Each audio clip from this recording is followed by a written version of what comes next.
দুহাতে ঝলমল করছে বহুমূল্যের আংটি, পরনে ধোপ দোরস্ত জামা কাপড়। জনজাতি উন্নয়নের অর্থ নিয়ে মন্ত্রী বিকাশ দেববর্মার বিরুদ্ধে অভিযোগের তীর নিয়ে যখন সরব কংগ্রেস সহ বিরোধীরা, তখন নয়া রূপে জনসংযোগ করতে দেখা গেল মন্ত্রী বিকাশ দেববর্মাকে। নিজের বিধানসভা কেন্দ্র এলাকায় স্থানীয় দরিদ্র জনজাতিদের সঙ্গে চায়ের কাপ হাতে নিয়ে শোনেন তাদের সুখ দুঃখের কাহিনী। তবে হতদরিদ্র জনজাতিদের দুঃখ নিবারণের জন্য জনজাতি কল্যাণ দপ্তরের মন্ত্রী কি নিদান দিয়েছেন তা খোলসা করে বলেননি মন্ত্রী সাহেব। প্রসঙ্গত, জনজাতি উন্নয়নের অর্থ নয় ছয় করে মন্ত্রী বিকাশ দেববর্মা বিপুল টাকা কামিয়েছে বলে অভিযোগ করেছে কংগ্রেস। এই নিয়ে রাজ্যপালের দরবারেও গিয়েছে প্রদেশ কংগ্রেস নেতারা।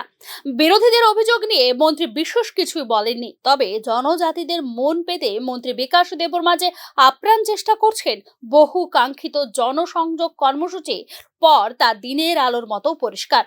সম্প্রতি জনজাতি ছাত্রছাত্রীদের স্কলারশিপ সমস্যা নিয়ে মন্ত্রী বিকাশ দেববর্মার বিরুদ্ধে তোপ দাগেন মথার বিধায়ক রঞ্জিত দেববর্মা। মন্ত্রী বিকাশ দেববর্মা মন্ত্রকের দায়িত্ব সঠিকভাবে পালন করতে ব্যর্থ বলে অভিযোগ করেন মথা বিধায়ক।